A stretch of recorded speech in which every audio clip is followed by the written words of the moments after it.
difficult, and a former president doesn't need to make it harder, as far as I'm concerned. Other presidents have taken different decisions. That's mine.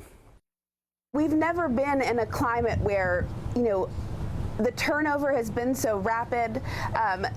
People in authority positions are continuing to question the president and what's going on on Capitol Hill and in the White House 8 months into the presidency in ways that make us feel very unsettled.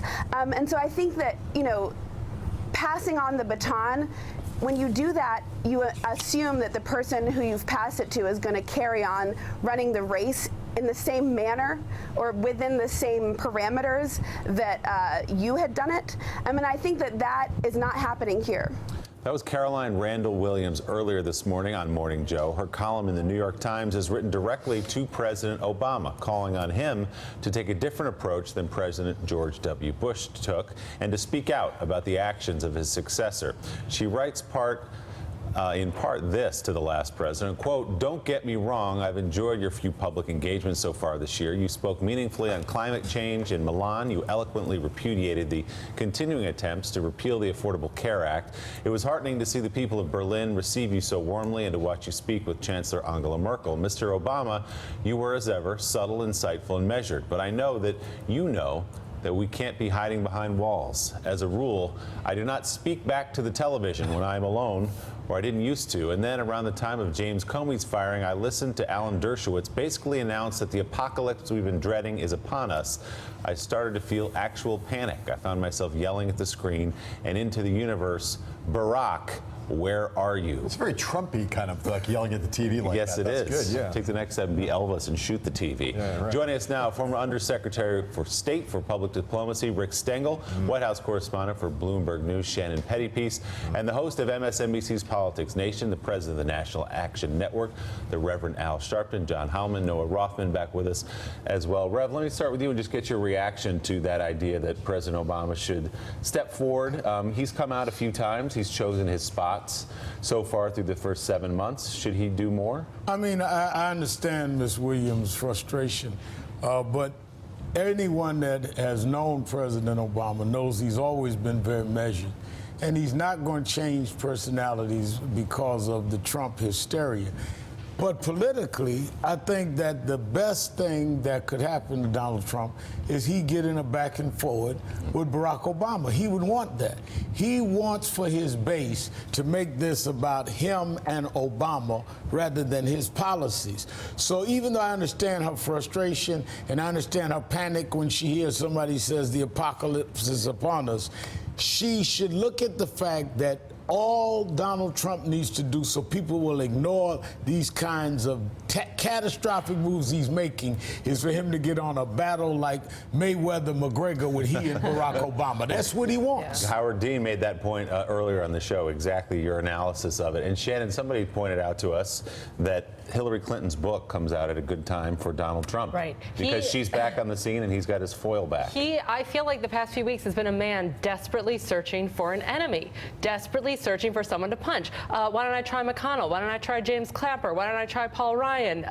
He needs an enemy. That was very successful for him in the primaries. It was very successful for him in the general election. And I think he's just salivating for someone else to come. Now, why he doesn't punch up at corporate America or the Russians or find an enemy outside of your own party, I don't know. But yeah, that's what he's looking for. And he's got the media. He always has the media, which he showed again on Tuesday night in Phoenix, John. He does, for sure. And Donald Trump is not short of enemies, some of which are real and some of which are imagined. I think the Rev's analysis, Howard Dean's analysis on Barack Obama are right. I actually have talked to a fair number of people around the former president about this, and it's actually even a different. He understands this thing. He also understands another thing, which is that not only does Trump want a foil, but that Obama is the perfect foil. Because the moment that Obama steps forward and starts criticizing, and President Obama is very aware of this, he starts to criticize Trump. Trump then fights with Obama. And very quickly, that becomes the most conventional kind of political fight. Donald Trump's the Republican, Barack Obama's the Democrat. And for Trump, whose greatest risk is being categorized as unusual, as extreme, as out of the ordinary, suddenly this looks to a lot of Americans like the same old fight. Former Democratic president, former Republican president. At the same time, Rick Stengel, I talk to liberals all the time, powerful ones, rich ones, influential ones on the West Coast, the East Coast, who say, I understand everything you just said about the subtleties of this analysis, but damn, President Obama is the only one with the moral standing to do this, to wage this fight, who has the kind of credibility to really stand up to Donald Trump. And they sometimes include the other former presidents and say, let's get them all together to challenge Trump. What do you say to those people? Well, you know, President Obama really respected the fact that George Bush left him alone. He really thought that was an honorable thing to do. He's a guy who wants to be in private life, and then the world changed when Donald Trump was elected. So I generally agree with the view that he shouldn't be a foil for Trump, and it sort of works for Trump. At the same time, just as Trump is sui generis, right? You know, someone who is a cataclysmic effect on the body politic. Barack Obama is also sui generis. He's the first African-American president. He's the first Democrat elected with more than 50% of the vote since 2 times since FDR. I actually think, as much as it might actually torque Trump even more, I would love to see Barack Obama out there a little bit more. No, the president obviously President Obama has no obligation to do this. It's his prerogative completely. He can go into private life however he chooses. But the argument we've heard from Caroline Williams in the New York Times today and from others is that this time is different, and it requires a figure of his standing to step forward to be a counterweight to Donald Trump. Yeah, I'm probably going to disagree with most everybody on the panel here. I don't believe that the president is stepping out of his private sphere out of a sense of civic and moral obligation. He has a reputation to rehabilitate. He left the Democratic Party in tatters, and he has to help reestablish that. Secondly, the notion that the will of the voters should be disrespected in this sense is frankly something that Democrats would reject when Republicans felt the precise same way in 2009 and 2010. They felt like things were going off the rails, and somebody had to speak up about it. It would be a dereliction of responsibility to do so, and it would also demonstrate a lack of faith in the system. President Donald Trump has a lot of Republicans who are hemming him in as a result of our constitutional checks. People who demonstrate a lack of faith in that are demonstrating a lack of faith in the Constitution itself. Well, it does raise the question, if he did step forward, if President Obama did step forward, what would that mean? Does it mean he delivers a speech? Does it mean he tries in some way to rally Democrats in Congress against the president? How far would he be expected to push it? And then again, is that sort of an undermining of the presidency? And I think then what? See, those of us that are engaged now in trying to deal with where are we going with this debt ceiling, where are we going with the Justice Department dealing with a lot of issues.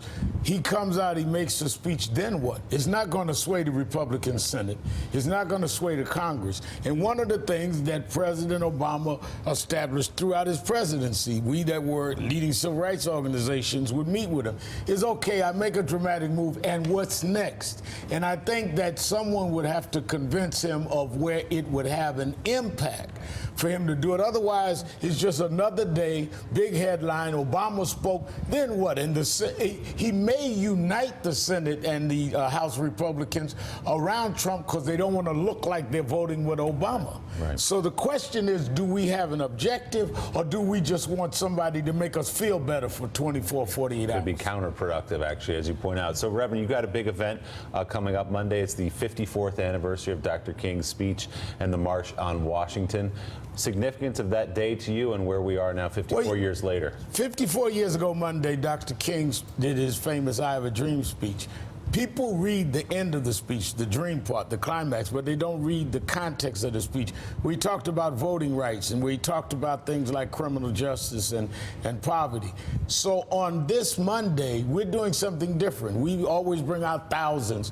We've only asked for 1,000 ministers, clergymen, rabbis, priests, ministers of the Christian faith, male, female, gay, to come together as faith leaders and march from King's Memorial to the Justice Department. We want lay people can join in if they want, but 1,000 ministers, Rabbi Jonah Presser, who is one of the leaders of the Jewish leadership that has said to the president they were not going to participate in the traditional call with him before the Jewish holidays. That was on the front page of yesterday's New York Times.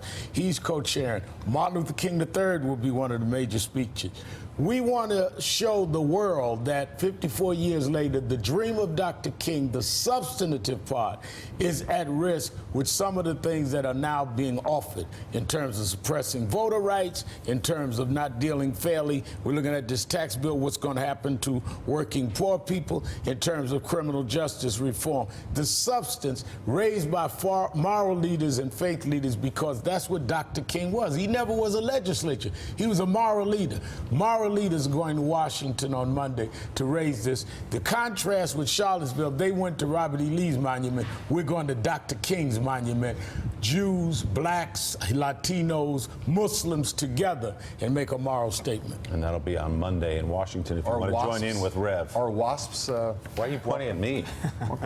Just I thought he was asking me to sign up. Everybody. Will he go? It's a big tent. Everybody's welcome. Even for me. Hey, Noah, thanks, man. Good to have you here this morning. Thank you. Appreciate it.